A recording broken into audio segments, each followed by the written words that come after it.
Liquorland are proud partners of the DeeBrief for another season of footy. Footy is back and Liquorland have all your drink needs for when the siren calls. Pop into your local Liquorland today or shop online to pick up all your favourites in time for the game. Liquorland, from the land you love. Please, drink responsibly. Let's get into the show.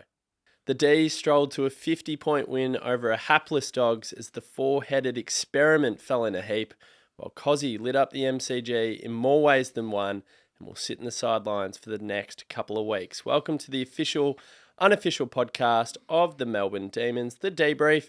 I'm your host, Adrian Horton, and in the studio I've got Tom Marcazzani as always. Welcome, Marca. How you going? Going very well indeed. What about you, Adzy? Going well. Got here a bit quicker this week, so it was good. Yeah, no, you've done a good job there, mate. No Thanks bus. for that. No bus. No. No, never take a bus during peak hour down Punt Road when there's a game on at the MCG and they're expecting 90,000. So you've certainly learned your lesson. But boys, it's a very big night for the potty because I'm about to introduce a childhood hero of mine and Marca's. And I don't know about you, Adzy, but did you wear the number 5? Yeah, no, I liked him. I liked him a lot. Yeah. Okay. But David, the Ox Sports, you played 173 games for the Melbourne Football Club, kicked 244 goals, an absolute fan favourite of the red and blue faithful, mate. It is a pleasure to have you in the studio. No, it's my pleasure to be here. So thank you. And I'm very excited that I got the opportunity to have a chat. So I'm looking forward to it. Are you even more excited that we've gone out and got your favourite beer as well? Now, this is Research 101. I don't know a lot about research, but to have Cooper's, which is my favourite, it's the only beer I do drink. I don't drink a lot of beer, but well done. And it's the pale variety, Not the the green. sparkling? So, no, not the sparkling. Okay. Too heavy for me. So, or not the vintage either. Is that the yellow kind of No, colour? it's I think purple one. I know Okay. it's a new one. It's not good. You've done It's well, not good. Naughtsie. So this is good. So thank you for that. No, and once again, thank you for having me. Fine, mate. We've got a bit of merch for you to give you after the Awesome. show. But Great, thank you. mate, we're actually going to get stuck into it off the top because you're doing a podcast of your own and it's called Couple of Blokes, Couple of Beers. And myself, Adzy and the boys in our thread this morning, we're doing our due diligence, having a listen. And Adzy, just before we let the Ox talk about it, you were in stitches. I was. I really didn't know what to think. And I listened to, I think the first episode, the pilot it went for 14 minutes. And it was you saying, we're going to do this for as long as it takes me to have a couple of beers. Yep. And it was just great to listen to. It wasn't anything really about sport. It was literally a couple of guys having a couple of beers and I was in stitches the whole time. I work with a pretty good bloke in Mark Allen, so he's a good storyteller, an ex-golfer who never won a tournament. He's a professional, and he's just different. Did He's a you different cat. first meet him on SEM? No, I met him at the Tunnel nightclub many years ago. Where's the tunnel? Oh, the tunnel's in Little Burke Street, and then I met him at the motel a few times as well. So we kind of met out on the party scene. And he's a good-looking rooster. Like I'm not joking. And in episode 8 or 9, he talks about how he heard that Rob Mills had been with Paris Hilton, and he thought, well, if Rob Mills can get Paris Hilton, I'm a certainty. So he hears that Paris is rocking up to the boutique. So he goes, I'm going to the boutique. So he goes to the boutique, and Nikki was there as well. Nikki Hilton, Paris' sister. Yeah. So he's got Nikki. He swears he had Nikki eating out of his hand, like had Nikki, but he was there to get Paris. All right. So this is his big. Did he thing. rock up So by he's himself? passed. He was rocked just up like- by himself to the boutique to get Paris. How's the and I'm telling confidence? you, he's good. He's Yeah. very, very good. So he's got Nikki eating, but he sees Paris over to his left. And he thinks, I'm going to go for Paris here. So he goes over for Paris. Paris Paris tells him to piss off. He comes back and Paris has told him to get lost, and he goes back to Nikki. He goes, I'll settle for the other sister. Well, she's already done a runner, and then he looks across the dance floor and he sees this beautiful blonde, and her name was Trish, and he ended up marrying her. So he went there to get Paris. He missed out on Nikki, and he ended up with Trish. So what a story. Yeah, so the way he tells stories is good. So the podcast is evergreen, so it's never dated, and we just talk about things that we all go through, traffic and It's really anything. I heard road there's rage and footy and fashion as well. A A lot lot of- cardigan. Well, he's a good look. As I said, he's a good looking man, but He he's can so pull well it dressed off. compared to what I am. I'm in old shorts and he loves a cardigan. He's right into So he's wearing them, is he? Ralph Lauren cardigans. So there he's number one. So Wow. Not many can carry it off, but he can do it. Yeah. No, it's a bloody good listen. It's very engrossing, very entertaining. It's loose. It goes into some strange areas, Yeah, but it I think does. that's the whole premise of the show. Yeah, it is, and because we've done radio for so long, you can't be blue. So to have a little bit of freedom, and we don't, I don't drop any of the real nasty words, but you can just be yourself and talk like normal people do. We don't go down. We don't hit any of the. We don't talk politics. We don't talk. Transgender or any of the big issues at the moment. We dumb it down. So it's we just talk about kids growing up and what our hobbies were and what we did to make an extra dollar and what it was like in the footy. Bit of nostalgic sort of stuff, but yeah, it's good fun. So thank you for listening. It's we're enjoying it. Who does he go for? He's Collingwood. Yeah. Yeah, he's mad Collingwood. Like really mad. He's never stayed to the end of a footy match ever in his life. He gets up and leaves. He just he can't. He can't Gets stay too there. stressed. Yeah, he's got to get out of there. So I had an uncle My that did dad that, doesn't yeah. even watch the games. He has Yeah. to watch the replay It's too hard. because it's too much. yeah, He's like about to have a heart attack. so it's so we've had a bit of banter over the years, Melbourne and Collingwood, and if we get beaten by Collingwood this year, Oh, we do. The man. last They've two, they've got us, last don't they? year, the last couple of Them and the Sydney. Buckley game in Sydney was that was the one that broke my heart. I didn't like that. At least he won't be at the game with you, though. No. Well, up to half time he might be, and then he goes home. So That it's, was on my list this year. I think it was Sydney, Collingwood. Can we please, for God's sake, finally beat them? It's been Yeah. too long. no Collingwood definitely. My number one's Essendon. So as long as we beat the Bombers, and we should beat the Bombers because they're pretty ordinary at the moment. But Yeah. if at the start of the year, if we beat Essendon and Collingwood, I'm a happy man. Good. I doesn't like happen that. We'll off the take night. care of Dons. Don't worry about that. So just back on your podcast, so a couple of blokes, a couple of beers. So for the listeners' sake, just make sure you go out there, download, subscribe. For all the Melbourne supporters, you'll love it. Look, we're going to get stuck into the bump because it's very contentious. There's been 3 incidents over the weekend. Cozzy was embroiled in one of them. He lined up Bailey Smith and he took him clean out. He launched. He was an absolute cannonball. It was a cheeky move. I've thought about this for the past couple of days, and I've come around to the fact that I think he's a lucky boy. It's only 2 weeks now. Super lucky. He was lucky because he hit a bloke who's got a hard head. Yeah. So if he had to hit someone like Justin Kazitsky, Yeah. he could have been 4 to 6 weeks. Where do you stand with it? Because Goody's come out today and he said he's instructing some of the players not to bump and just to be really careful in those situations. You played in a time, Ox, where footy was bloody ferocious. It was tough. The bump was allowed. There was nothing wrong with it. But now we're seeing what's happening with the class action and the lawsuit and everything around concussion, Max Rook, and it's concerning, to be honest. Yep. I think the thing that I've grown up a little bit more and matured in the fact that when you're in your 20s or your teens, you love the bump, you love the tough footy. Then you get a little bit older, you have a little bit more responsibility. I've got a little one at home now, and I'm like, this is blokes' livelihoods on the line after they finish their career. So you don't want those circumstances happening when they finish their career, and suddenly they're experiencing all these issues from concussions and the like. So it begs the question: are the AFL doing exactly the right thing, or are we a little bit soft and a little bit too lenient in the way that we're ruling about it? No, I think it's right. They've got $25 million on the table for 5 years of funding to work out the best way of doing it. So they're serious about it. I think you can still bump. You just got to be really careful. It's like kicking in danger. If the ball's on the ground, you don't kick it if there's a bloke's hands there or a bloke's head there. You just know that. So if you're going to bump, you've just got to make sure you don't bump with a player coming the opposite direction. So if someone's coming at you, you just don't bump. You just hold up or you tackle. If a player's beside you and they're running with you and, you got 2 going for the ball, not a problem. You just bump them off the line and away you go. And that happens every game. It happens all the time. Yeah. It happens all the time. I just think it's when you're in opposite directions, you just That's the one time you do not bump, the old, regardless.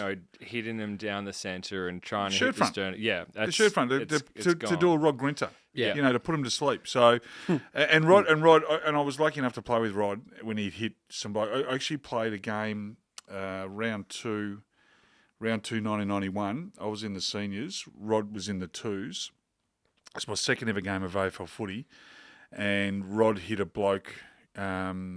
We played Fitzroy out at Princess Park, and he hit a bloke, and he didn't get up. And I don't think he ever played footy again. Wow. And they're the things we don't want to see that. We don't want blokes. We don't want blokes ironed out. We don't want blokes concussed. But if it's there and there's two players hit each other, and it's a fair bump, absolutely. But you've just got to tackle. Yeah, You've either got to tackle or you just got to pull up. Is I mean, that Shane- not strange then? When well, Goody's saying yeah. electing not to bump Marker? I think he's obviously been a bit cautious given what's happening outside of the game itself right now. Well, it's got to do with the game, but as you said, Max Rook, there's a lot happening, and I think at the moment you just go, yep, no bump at the moment, and just like tread We've carefully. got our own, Sean Smith. Yeah. Smith's just, he's just not in a great way. And then we have a player at the moment in Angus Brayshaw who went through his own troubles, and he couldn't even get on the park We had for a period of time. College Asney as well, who had to retire. Yeah. Paddy McCartan, lucky to be back playing. So I think we've got to protect players because players will not protect themselves. They will want to play. I've got a bung finger because I refused to get it operated on. I had a choice: either have the operation and miss 6 weeks, or let the ligament go down your hand and you can't retrieve it, and don't miss any footy, but then have a finger that doesn't bend. I've got a finger now that doesn't bend. So I think we've got to protect the players from making stupid decisions that are going to be long term, and one of those is the protection of the head. So I think the bump it'll remain, but it's going to be minimal, and you're going to have to be careful. Yeah. The other thing is he couldn't have tackled in that situation, but he probably should have gone for the smother. If you're able to kind of launch and kind of... It was in frustration, I reckon. Or he was intentionally, in my eyes anyway, trying to hurt him. Like, he had both feet off the ground. He's flying into him. For sure. No, well, there's been a fair bit of a build-up with Bailey Smith about, the best-looking player, and there's no doubt that the players would have spoken about it, that they would have said, you get a chance, you give it to Bailey Smith. Yeah. And I thought the players did really well on him, like they curtailed his influence, but they went at him. They went at him pretty hard. It was just that one, and I love the way Cosy plays, and his body's changed. Like, if it had been last year, he was just a little boy last year, but now he's got the guns, he's got the chest, he must have put on 4 or 5 kilos He's of a muscle. nugget, isn't he? He's looking more and more like Byron. And that's exactly what I That's thought what he when he did. flew. Yeah. I thought, that's Byron Pickett right there. Yeah. Yeah, it's scary. That hit on Rhett Big. If you change that, though, if you're Goody, is that something that is just instinct to Cosy, do you think? Or is that they're something smart. you The can... players pick it up pretty quick. If you tell a player, don't back into the play, they won't back. Like, you can tell they're playing AFL footy for a reason. They're 95% of them are really cluey, so they're really game smart. They can adapt really quickly. If they don't adapt, they're not in the side. So they have to adapt. So The other thing is he's going to have 2 weeks to ponder it against some big opponents in Brisbane and Sydney. So he's going to be gutted that he's not going to be out there, and obviously so are we because he's so important for us. I thought it was coming, to be honest. Cossy's been towing a fine line. He's made it a bit of a trademark of his, a bad habit where he hits blokes late. And I've seen a lot of incidents where I thought, well, he got a little bit lucky there. Like, if he'd hit a but few he's blokes, bigger now. Yeah, He's bigger exactly. now. correct, and he's hitting harder. Yeah. And I think the only positive to take out of this is the fact that he may have got more. He hasn't. McAdam, I think, is a little bit stiff because Cossy's incident and his are almost carbon copies for me. Identical. It was Exactly. just the one didn't get the concussion, the other one did. Correct. And then the other thing was massive. But the other thing for Cosy is, and it feeds into Marcus' point, like, he can sit there, he can stew in it, he can learn from it. It's probably good that it's happened now and it doesn't happen just before a final series. That's a bit of a but at least we know that he can potentially modify his game and get rid of those late hits because he loves it. Well, Like, he's he running feeds- so he feeds off fast. it. He's running so quick, and as you said, it could be a bit of a frustration thing. Like, I want to try and make an impact here, and then they just kick, and it's like, it's not like you can just quickly stop all of a sudden, but it's like, you got to try and tell your brain, okay, I just Just got don't- to He knew what he was Don't- doing. don't He- go. like Yeah. you can see it in his But eyes. the Like thing- he was Yeah. wrapped that but he got it wrong. He got there a touch late, and you can't do it. Like you can't cannonball. I don't know whether it was a coincidence or not, but it seemed after that moment as well that the game turned in our way. Yeah. So Yeah, maybe. I agree with that. I think it actually got us going. There was a bit of a fire in the belly. I thought we were going through the motions a lot in that second quarter, in the same way that we did against the Doggies in the Granny, in the same way that we did in round 1 last year against them. We were also really lucky that Norton was just missing some Yeah. really Yeah. gettable goal. Like Yeah. he was just missing some stinkers by his standard. Yeah, no, there's no doubt. I definitely think it got us going, which is probably a good segue into the actual review of the game itself. The biggest takeaway was the fact that May, Fritter, Salem, and Viney were all out of the side. Well, let's talk about the players who came in. So Well, you got yeah. Tomlinson, who we put on, we were basically said, like, he's playing for his career every game that he gets an opportunity because he's a senior player now. He's had lots of opportunity. He knows the position he's in, and I thought he did a great job. He's not a Stephen May, but, like, I thought he was better than what he was. He was very yeah, solid. Yeah. I think what he did is he proved that he can still play at the level. So we were having a Yeah. discussion out in the laneway when we had a break in the pod last week. And Marco. last year, he would know that he wasn't really. But what we didn't say on air was we didn't think he was up to the level. We didn't think he was potentially adequate enough for AFL footy. I think he proved that it's everyone kind of wrong. stiff after doing a knee as well. Like It he's, always takes that extra year. Yeah, It does true. take that.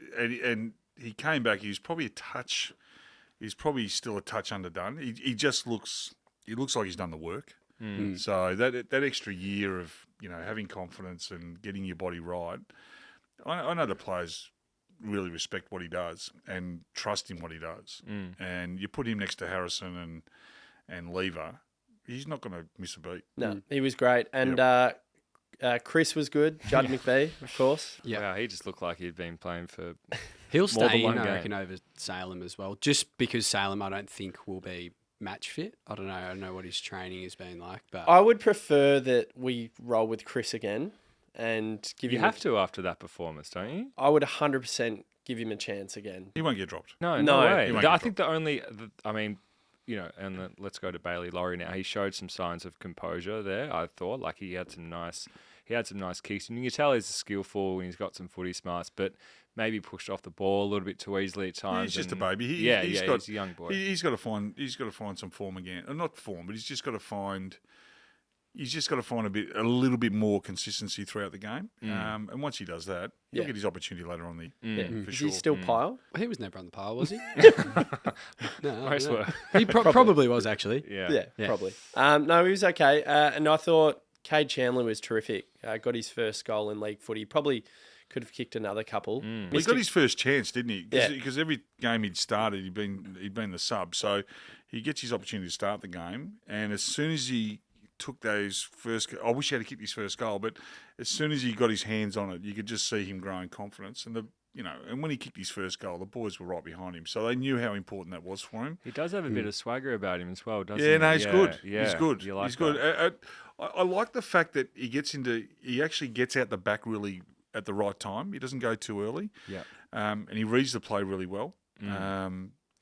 But gee whiz, if I was a little fella up on that forward line, knowing who I've got around me, there's going to be some opportunities. Yeah. You just we saw Melksham come on, and he's a smart player, Jakey, and he took his opportunities. He kicks a goal straight away because he got out the back. He knows where the space is. Our forward line will create more space than I reckon our forward line has ever created. Just because of the threats that we've got. If Cozzy doesn't get you, Tom McDonald will. If Tom McDonald doesn't get you, Benny Brown will. If Benny Brown doesn't get you, Fritch. Fritch, and then you've got the two big boys. So Spargo you've always got to be, and then you've got Spargo and you've got Chandler. So if I'm Spargo and Chandler, you are going to be open so much. Yeah. So just be patient. You'll get your opportunity. As a key forward yourself, I'm sure you would have been a little bit frustrated as a Melbourne supporter now, seeing our stock was, harping from injury. But how good was it seeing Ben Brown back Awesome. in? Yeah. I'm a huge believer in Benny. I Yeah. think he's a solid citizen, first and foremost. Yeah. But he's got really good patterns that he runs. So he'll lead up. He doesn't run back in the space. He gets out of the way, which allows our little fellas to come in or our big guys to pop up. So he's a very smart footballer, and everybody who got into him last year, it wasn't because I just don't think they knew the sort of role he was doing, and his body wasn't allowing him to do what he wanted to do. His knee wasn't right. Clearly wasn't moving that well. But he also didn't have Robin with him. If he's Batman, he didn't have the one person beside him that could actually go with him, which was a Tom McDonald or a Gawn or a Grundy. So is Sam Wiedemann Penguin? Is that what we know what Sam's not deficiencies, but Sam just didn't have the continuity within the side, and I felt that Sam was a bit like Tomlinson, where he felt like every game was going to be his last. I said this at round 10 of last year. They should have said to Sam, "You're playing the rest of the year. Yeah, we're going to give you 10 games. Don't even worry about the result. Don't worry about how many kicks you get. Just give him a go at it." But he was in and out, and he couldn't find any you rhythm. tell his confidence was shot. Yep. Big Benny Brown was awesome. 4 goals, a goal assist, 7 marks. He looks so fit. Just want to talk about ball movement. So last year, it used to shit us to tears in the second half especially, just how slow and laborious our play was. Yep. Kicking to the pockets, that defensive structural setup, trying to pen it in our forward half. Well, Sydney and Collingwood made a mockery of it with their fast ball movement through the corridor. Lo and behold, people are now starting to take a leaf out of Collingwood's book, and they're starting to do the slingshot and the transition through the corridor. How nice was it to see the difference in just that little tweak of taking the angles and taking that kick through the corridor? And there were times where we stuffed it up, like Clayton Oliver inexplicably kicked it into the corridor, stuffed it up. There are many examples, right? But when we got it going, we really exposed the fact that the Doggies had all those tall forwards. I think Goody spoke about it in his press conference before the game. He said, we've got a plan. He didn't back it. We've got a plan to expose them. And my God, like the speed on the ball through the middle of the MCG was so good to see. So I'm happy they've made a concerted effort to review it at the back end of last year. They had to, because we're getting picked apart in the same fashion every single week. It was borderline lunacy. It was ridiculous. And Simon Goodwin, the coaching staff, decided to just continue to play the same mode every week, and they thought it would stack up in finals. It didn't, and now we've reverted to this game style, which seems to be kind of like the MO for all the sides at the moment. It's hard to change. When you win the first 10 games, you've got a system that's working. Something's going right. And we weren't getting flogged. Like, we're only losing when we started losing games. We're only getting pipped. So it's hard for the coaching staff to say, "All right, well, let's just throw that out and let's start again, and we'll start taking risks." Problem was we just weren't fit enough because we hadn't had a break. There was a and the players were burnt out. So you get to that point where you just can't explode through the middle in the second halves. They were cooked. There is no doubt they've done a ton of work. You just have to look at every play from Bowie to Petrarca. They can cover the ground. I don't think I've seen a player like Petrarca with the explosiveness that he's got. I don't remember a player that can do it. Like, we're talking last quarter, he's probably run 14 or 15 Ks. He sits on a bloke's head, doesn't take the grab. He drops the mark. But it's what he does when he hits the ground. He hits the ground, he does 3 chases, the ball gets flicked over, and then he takes off again. It's not the third and fourth efforts that our players are having there, 6, 7, 8, 9 efforts. So hopefully carries on further than round 1, and we can get it through to round 22 because it's going to be exciting. Hopefully he doesn't break his leg again. Yeah, well, even when he did break his leg, he still had 27 touches or something with a broken leg. So that says something about how good he is. But blokes were hanging off him, Ad. Yeah. Like watching the replay back. Treloar was he's too strong. Yeah, he is. He's too good. Yeah. They just can't. You can't. When you've got power that he's got. I don't know if it's Gaz Senior was the last. I just don't remember too many players that have. Maybe Paul Kelly had a bit of it, but there's not many that have got what he has. Well, he's got all the tricks. Josh Kennedy's he's pretty hard to but tackle. He didn't have the top quick, speed. Didn't have the top speed that he had. I just can't. There'll be somebody out there that I'm forgetting, but I don't remember Renee a player. Kink. yeah. Maybe no, not even Travis Boak at his absolute top. I don't know. Ollie Wines has got probably the same power, Danger? but doesn't have the speed. The speed, yeah. Danger could. It's be always pretty- the Dusty comparison, is it not? Yeah. Tends to be. Dusty and Danger are probably the two biggest explosive bulls I can remember. Dusty also was so strong that he maybe didn't need to have the the pace as much and kind of He's- yeah, just pushed them away. I feel like Yeah. I'd take Petrarca over those other two though. You would? Yeah. Wow. What about? So let's jump straight into. Did you see Gary Lyons' comments on the couch? Yes. No, I didn't. Okay, so he was lauding Max Gawn as we all do. Yeah. And he was claiming that he thinks, say after Ron Barassi, because he didn't see much of Ron, he thinks Max is our best player ever. Of greatest statement. Okay. And it's crazy to think that, because at the moment it's like you could have your own little argument about the current crop and Christian's in that and Clayton's in Clayton, and that. Yeah. What are your thoughts on those comments, or if you? Well, Gaz is probably better versed because he's been a bit longer. My favourite has always been Robbie Flower. Pure, and I'd never play with Robbie, but I watched him really. I thought of all the other players in the competition, other than the Hawthorn side I barracked for, he was by far my favourite. He just pound for pound, I don't think there was too many better than what he was. And fair and he had to fight tooth and nail because he was in a shit side for a long time. And he was slight. He was right? skinny, wasn't he? He was Yeah. tiny. He was 68 to 74 kilos. Like, we're talking God, light as light. It's my left. And he had calf. Coke bottle glasses, and he looked like a librarian, but the most beautiful human being you'll ever meet. So Robbie for me was probably that. I never played with him though. Of the ones I played with, Alan. Djakovic. Yeah. Yeah. Jacko was the most talented What buff. about Jeff Farmer. Yeah, Wiz was really good. Stephen Tingay, unbelievable. Yeah. Brett Lovett was a superstar. Gaz, of course, was a great player, and Nita. Then Jimmy.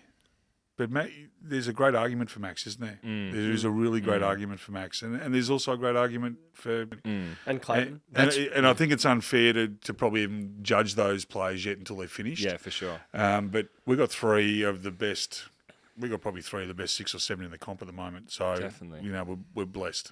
And then, we deserve it. For a while there, it was like We've given a few up. We have given a few up over the years. We had little moments of Jaro was kind of giving us a bit of fun for a while there, and then you got to bring in people like Mitch Clark and Chris Dawes, and you're like, then nothing. No, we did. We had to plug holes for a long time, but no, they've and the recruiting has been unbelievable to get Clayton Oliver in particular, who was a little fat kid that just showed some ability.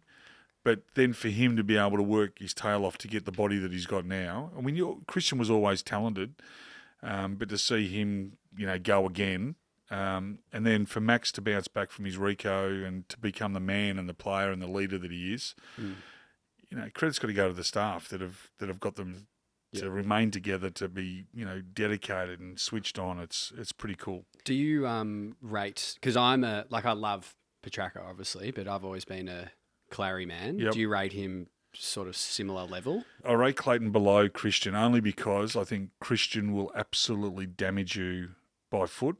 Yeah. And when he gets his opportunity, he'll more than likely take it. I think Clary's struggled with his disposal at times. If you want someone to go and get the footy, if you want someone to jump on a hand grenade, Clary's your man. Yeah. But if you want polish, and polish is really hard to find, and I mean top end polish. Dusty's got it. The Bont's got it. I don't reckon Dangerfield's got it. No. Dangerfield's got the ball winning and the grunt. But there's only about 4 or 5 in the competition that have got it. I think Nat Fyfe used to have it. He had it for about 2 years. He was sublime. But even he hasn't got a good finishing record. But certainly Bont, Dusty and Christian, they can stand side by side, and you wouldn't be doing a disservice to choosing one over the other because they're all pretty bloody good. Can I just pick you up on that point about polish? I think the big thing for Petrarca when he starts having more shots at goal this year, because he's resting forward a little bit. Yep. It's the 1931 that he kicked last year. Yep. That's not polished. Set shots. Set shots. He knows that, Yeah. right? But his second half of the year, when he got COVID halfway through the year, he was never the same player. Yeah. And then he had the foot, and That's the area of his game, Yeah. I reckon, Ox. If he can flip that, suddenly he's kicking 30 plus as a mid. That's terrifying and scary. And I trust that Petrarca will. No, he'll do that. He'll figure that out. Well, and he kicks the big goals. He kicks the ones that need to be kicked. Yeah. 55, 60, it's... or from the boundary in a grand final when you really need one. Yeah. They're pretty important. And I think if you ask a player to stand up, he stands up. And the other thing I really like about him, and they're fair players. You know, you don't see any bullshit with them. They're just, you know, you don't see him remonstrating with the umpires. He's just, there's no rubbish. I think with because I kind of noticed that a bit on the weekend, and I always knew that they were fair and just good people, but usually you kind of get opposition players who want to kind of niggle you and want to kind of like beat you and like put physical like intimidation, but you just don't really see that. I think they all like them. It's good to be liked, but I think at the same time they were respected. So you can do that to Clary and to Chris. They'll just take off on you. Yeah. Yeah. And they're so in sync with one another that if Petrarca's having a bad day, Clary knows it and he brings him into the game, and vice versa. You know, if Petrarca hasn't, if Clary hasn't had a kick for, say, or a possession for 7 or 8 minutes, which is pretty rare, he knows his mate's going to get it to him. It's a formidable combination. And then you bring Jack Viney back in, and then you bring Angus Brayshaw back in, and you just go, holy moly! Yeah. It's a midfield that, you know, let's not underestimate it. It's probably the best midfield Melbourne have ever had. Yeah. Well, let's ask the question then. So one of the fans sent in, this is his Instagram handle, pretty nice guy. He wants to know, do you think this is the D's best list ever? Which raises questions about the 94 vintage, 98, 2000. No, when you're at the club. Is this the best easily? Oh, I think it's the best I've seen. Yeah. It's so deep. You know, you got eight defenders that could step in and be easily, you know, the top 6. You've got a forward line that's deep, and we mentioned it before. So you got great height, you got great leading, you got great crumbing, you got sharpshooters, and you got players that can go down and rest. You know, a couple of decent ruckmen as well. we've got two of the best 4 ruckmen in the comp.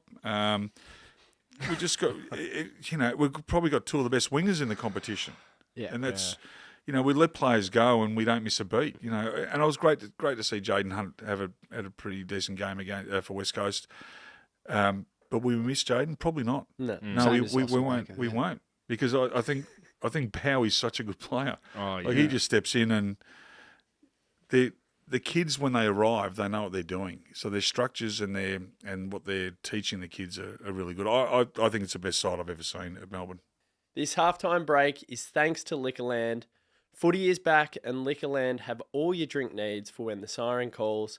Plus, you can find a great deal on all your favourites. A game of our own, down, a game of our own. Are you right, Marca? Smithy's tagline.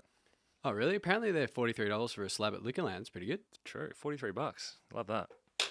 Cuzzy. So pop into your local Liquorland today or shop online and click and collect in just 30 minutes to land yourself a lower price. Liquorland, from the land you love. Please drink responsibly. Let's get back into it. That's huge. Adzy, just on this point, you made it in our thread. I think Clayton had 11 to half time, ended up with 33. Gorney, Track and Clary had 44 contested possessions between them against the Doggies. That 5-minute purple patch where we kicked the 5 goals in the second quarter and took the game away from them, it comes back to that point that the Ox is making. Clary wasn't going too well, and neither was Petrarca, admittedly. He was probably below his standards. And then as soon as they flicked the switch, and then we got those centre clearances going, it's actually a little bit terrifying for the rest of the competition how quickly we can score. That was my highlight of the night, that little purple patch. I think it happens so quickly with this team, which is what is so scary, I think, for opposition. Me and my brother Sam were talking about it today, and we were saying, I think this Melbourne team is like, we have the potential to put 10 goals on in 20 minutes, 15 minutes sometimes, and those two, when they flick it, you can't beat it. So we're always in the game as well, but then also it can be even, and then 15 minutes later, the opposition will be 50 points down. They won't know what's happened. I'm a huge Jack Viney fan. I think when he's playing, Same. it just... Because Petrarca and Oliver don't have to get dirty. Yeah. So they can be on the outside and... They walk taller with him, yeah. Of course they do. Yeah, I'm sure you did with Todd. I feel absolutely. Like Todd was exactly... Like, they're so similar in so many ways. I think his son might be better. If Jack could just get his bloody body right, if he holds together, he's just a bull. So...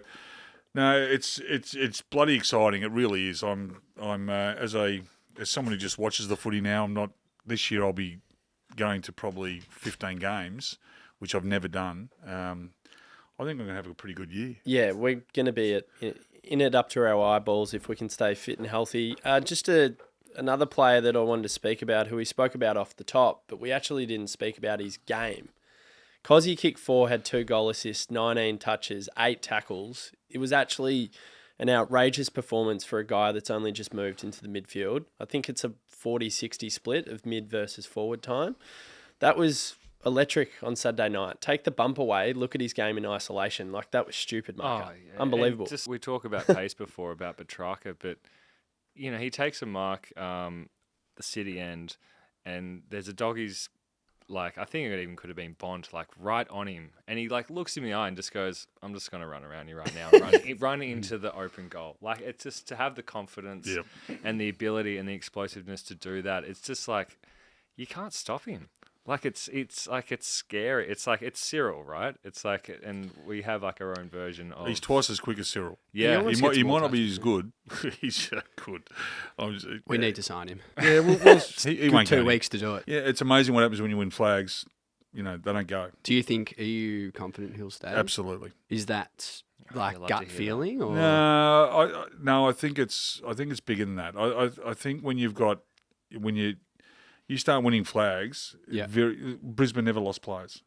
Martin Pike. Who's getting paid not Martin nothing, Pike. Des Headland left, and it was purely because of money and going home. There's it very rarely happens where if you're winning flags, or you're in the top 3 or 4 every year, they very rarely go. And if they do go, they're players 17 to 26. Yeah. Very rarely do you get a player walk out on your footy club who's top 6 or 7. or when they've won a few, maybe they'll go. The Hawthorn team did the same thing. That great team they had, they all stayed So they all hung on, Yeah. and then when the era was over, they started to splinter off. But the era's not over for Melbourne. The era's probably right in the middle. There's probably 3 years left of being able to keep this list together. And he's so young. Say you spend 3 years with us, then you can still get probably the same amount of money elsewhere. Of course. And being a top-up, not a top-up play, but that cherry on top for some team who wants to take that next step. The money's never not going to be there. No, the money will always be there. So you never get paid too much or too little for too long. So if he doesn't get it now, he'll get it later. If he gets it now, he won't get as much later. So they always work it out. So Max is 31. He'll earn big money probably for 2 or 3 more years, and then his money will start to slide off. And then because he picks up, you keep a good side. And good sides take haircuts for each other. You have a look at Geelong. Yeah. From 2011 to 2016, they were taking 10 to 15% off their base because they knew the premierships were more important. And if you can instill that in our group, well, the same thing will happen. Will you sleep well tonight? That gives me a lot of confidence. Yeah, I will. I have been a bit worried about that. So that was a great explanation. I think I'm it's really just, backing it. Yeah. And I think it's just because of, I guess, Jackson. That was We're a bit something. scarred from last year. And I think it's just because it's a bit of a hot topic in that sense. And when they do say, I'm going to delay, you're like, oh, don't say that. But it's not them. It's their player managers. Okay. So the player will be guided by the player managers. The player managers will say, look, we've got to get every dollar out. Footy's only a short-term thing, blah, blah, blah, blah, blah. When push gets to shove, and if his form drops off, or any player that's going through contract problems or contract negotiations, if their form drops off, they get a bit nervous. And so don't be surprised if, things get done before the end of the season, primarily because of security. The one thing other players need is security. They want having 3 or 4 years under your belt and the threat of doing a knee or the threat of being injured or poor form or whatever, it's a huge deterrent. So sometimes players overrule their managers and they get the deal done. They just say, look, let's just get it done. I just want to concentrate on my footy and be able to play footy. So hopefully that happens. Were you just flirting with Freo Watch just then?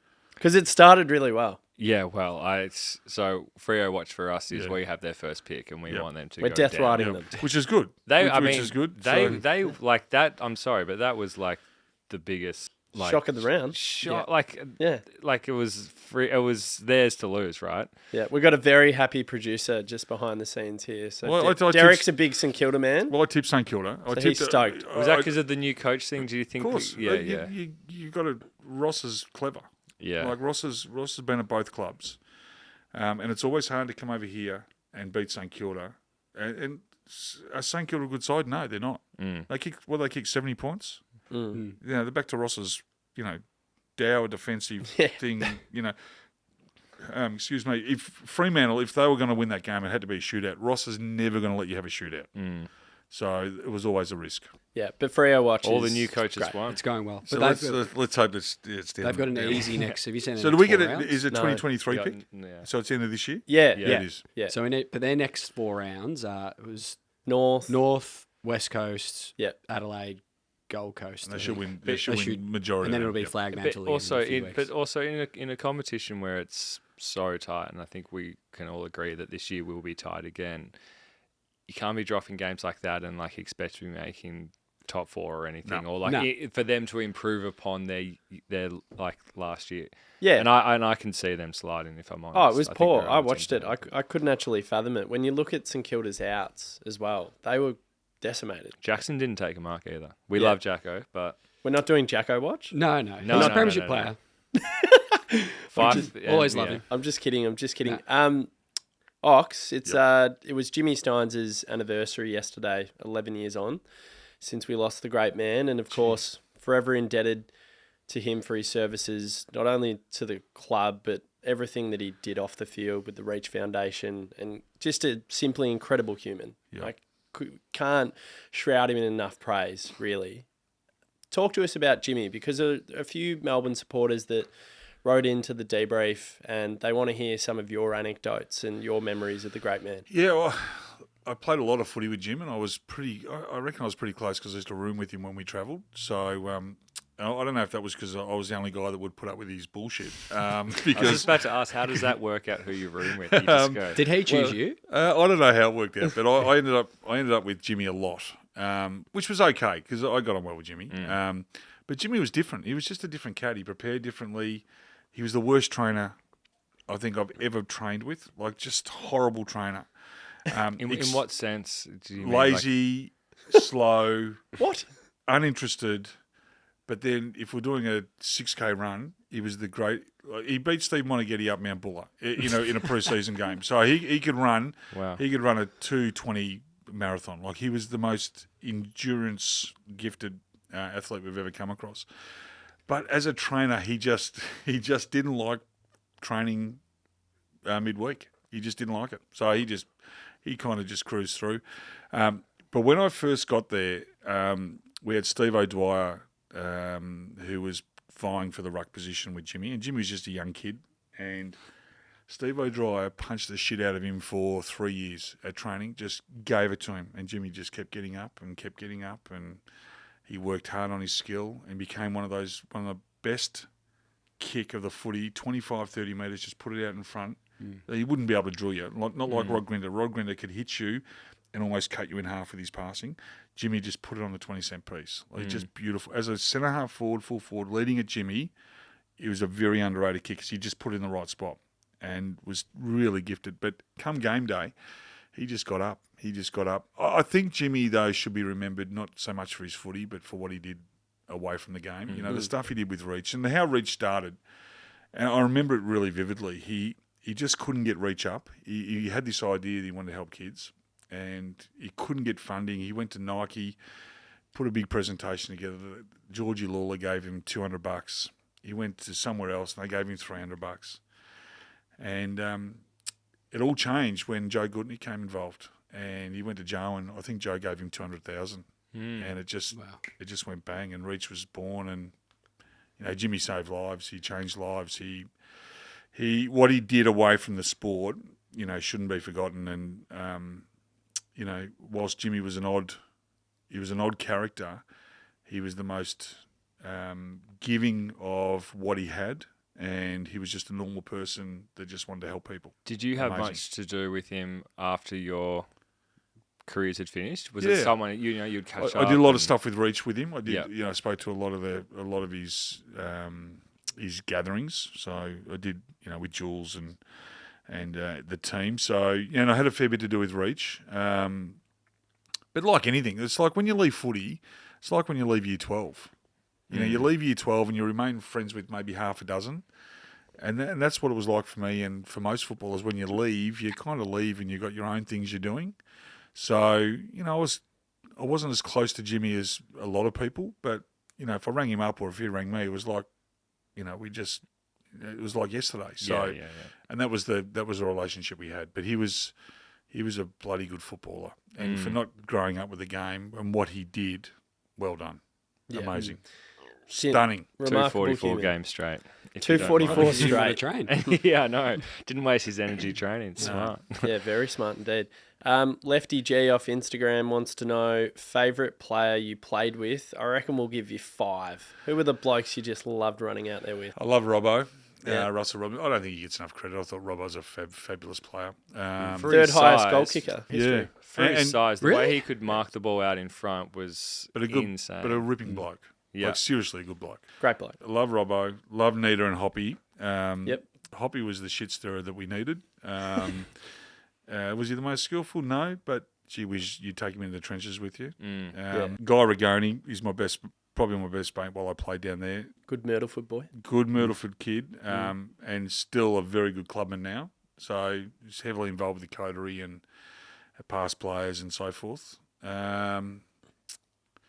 Obviously, Nita, me and Nita, we go way back. So we go way back.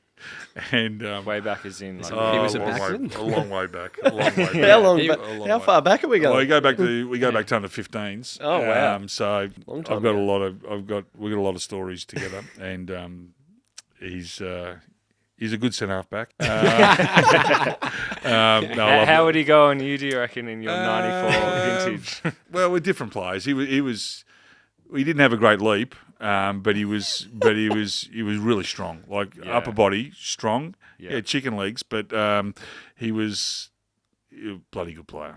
Yeah. Really, really good player. The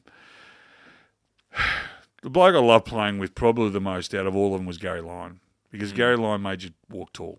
Right. He was he'd give it to your opponent. Like you walk out into the ground, and let's say we're playing Collingwood, and I got Craig Kelly, and he might have who's the president of Melbourne? Pert. Gary Pert, CEO of Melbourne, I should say. So he's got Purdy, I've got. Let's just say it was those two. Yeah. And he'd just walk up to Craig Kelly. He said, "Right, you're in trouble today. He's got you.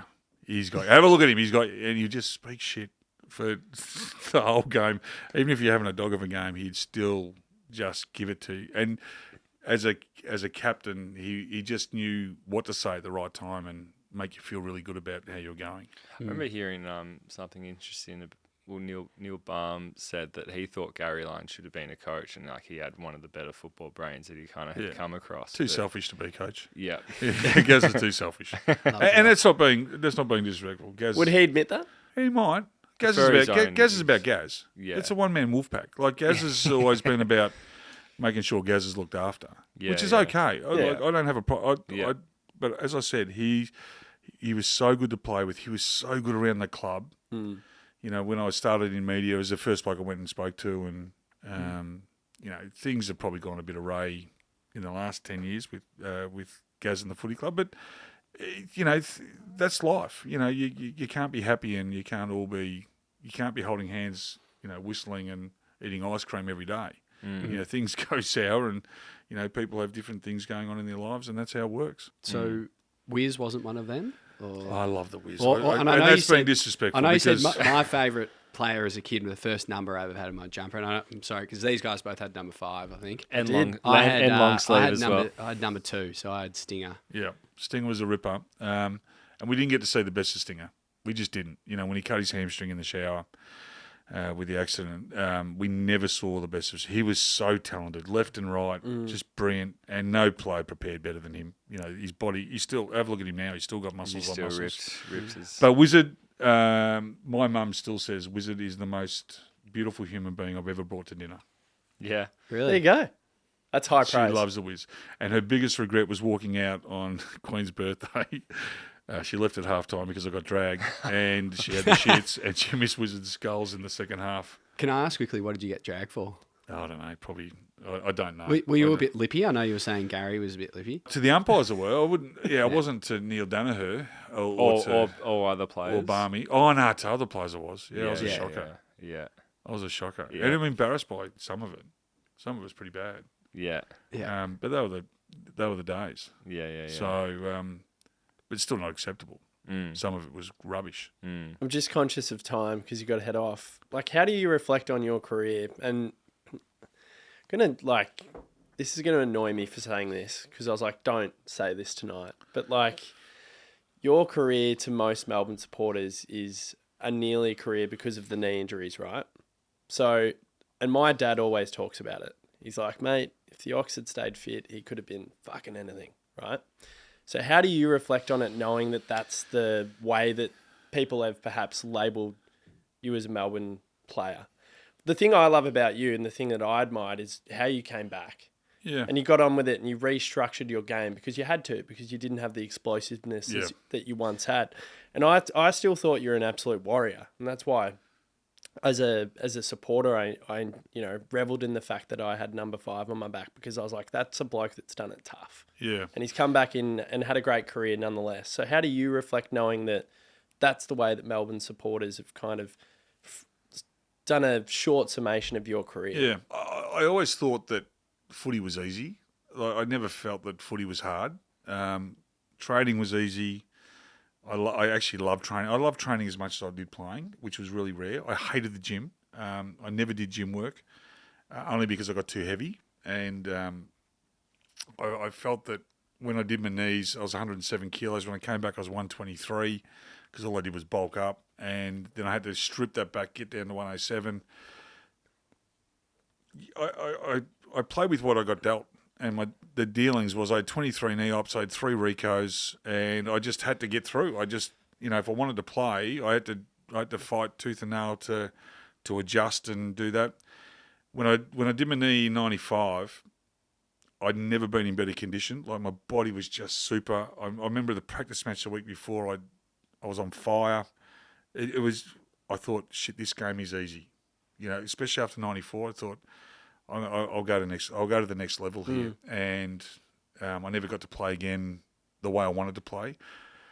I played basketball, so I loved dunking it. I loved blind turns. I loved doing all the stuff that was a bit smart-arsey, and I don't know if that's even a word, but I like to do all that, and that was really easy for me. But then after my last one, I just thought you can't do that. If I do that, my knee pops again, I'm finished.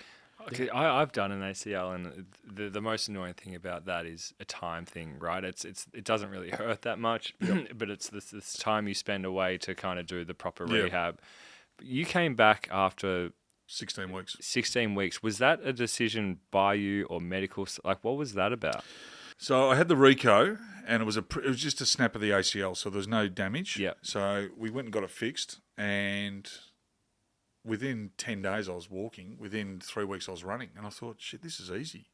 Like, there's no swelling. But were you going to a doctor being like, it's feeling good? No, we were all doing it. We're doing Cybex tests. It was all properly done. Yeah, okay. So our fitness guy said, right, well, let's do a Cybex test at week 12 and just see how you're going. And it was 99 and 100. Like, I was within, and it was always, if you're within 95, you're right.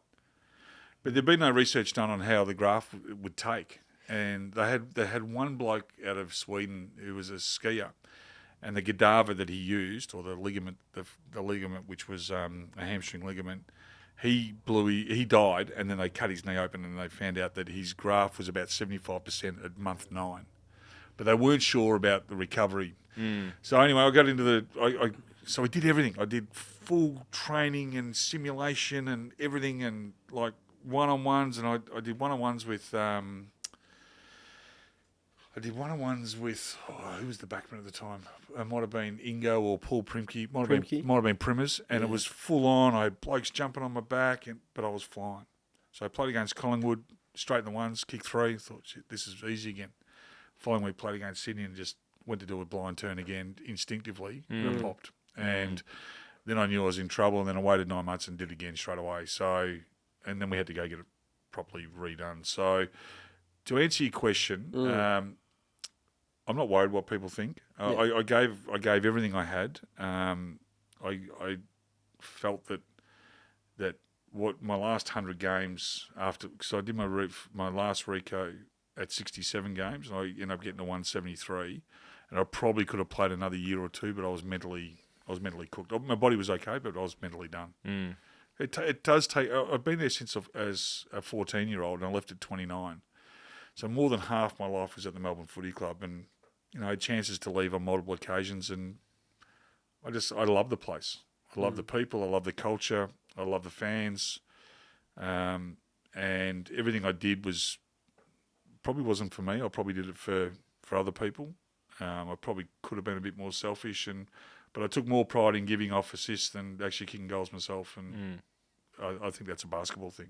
I've often said this, just to wrap up, but with the Past Players Association, all the great old players that we've spoken to over the journey and a lot during your time. Well, Grint has been spoken about on this pod, and he was... Well, it's just the sheer fact that we've been through so many tumultuous times as an organisation, yet all these blokes that we speak to from your era all say the same thing. Like, we just freaking love this place. Yeah, it was amazing. When I walked through the door, I did my work experience there as a kid. From the time I got in there, and Hassaman was the CEO, Tiger Ridley was the president, Cameron Schwarz was involved, Richard Griffiths, who went on to Brisbane. These people, Jim Durnham, who was the recruiter for mine, I jumped on a plane with Cameron Schwab to go down and meet Chris Fagan when I was injured to get him up to Melbourne. These are all the things that have formed our footy club over the journey. So we've had amazing people. Yeah, we've had some shit people come through the doors, but what organisation doesn't? But you learn from them. You actually pick up and you shit, we're not going to do that again. We've had some shockers. Let's be honest. Tom Scully. No. Whether it's players or administration or even sponsors, we've had some things that haven't been great, but at the time they seemed to be the right answer. Thankfully, the AFL and Roosie and Peter Jackson and we start to get the ship turned around and we start to straighten it up, and then you attract good players, you attract good people, and anything can happen. And this list that they've been able to assemble, and the coaching staff, and just the whole club now, it's going to take a hell of a good side to beat us this year. In one word, to wrap up, will D's win the flag? Yeah. Yep, they will. It'll be the greatest day of our lives. And then all we need is a home base, and then we'll win another 3. Well, can I just talk about the home base? We could have had the bloody glass. We could have had the glass house, and we knocked it back. I know. We knocked it. So we've made some, as I said, we've made some shit decisions, some really poor decisions. Who knocks that back? Do you think that there's something better on the go horizon? Yeah. This is a whole other podcast. We can do a whole podcast on some of the mistakes. But I think what we've got now, I think we are the envy of a lot of sides. We just got to stay fit and healthy. We've got to stay upright. And if we do that, no side will beat us. Well, Ox, on behalf of myself, Marca, Adzy, that was incredible, amazing. Pleasure. Thanks for coming in. I hope you enjoyed the Coopers. Yeah, good. I've nearly had 2, so I might have to wait half an hour before I jump in the car. You can give the merch to the kids if you want. Well, I've got a son and daughter who are mad Melbourne, and this year I'm going to get to go to most of the games with the kids, which is going to be brilliant. Excellent. Awesome. Yeah. Well, we're looking forward to it. And again, thank you so much. Thanks, boys. I appreciate your time. Thanks, mate. Thanks for listening to the DeeBrief, and a big thanks to Liquorland, who are proud partners of the show. Footy is back, and Liquorland have all your drink needs for when the siren calls. Pop into your local Liquorland today or shop online to pick up all your favourites in time for the game. Liquorland, from the land you love. Please, as always, drink responsibly, Demons fans. Hope you enjoyed the show.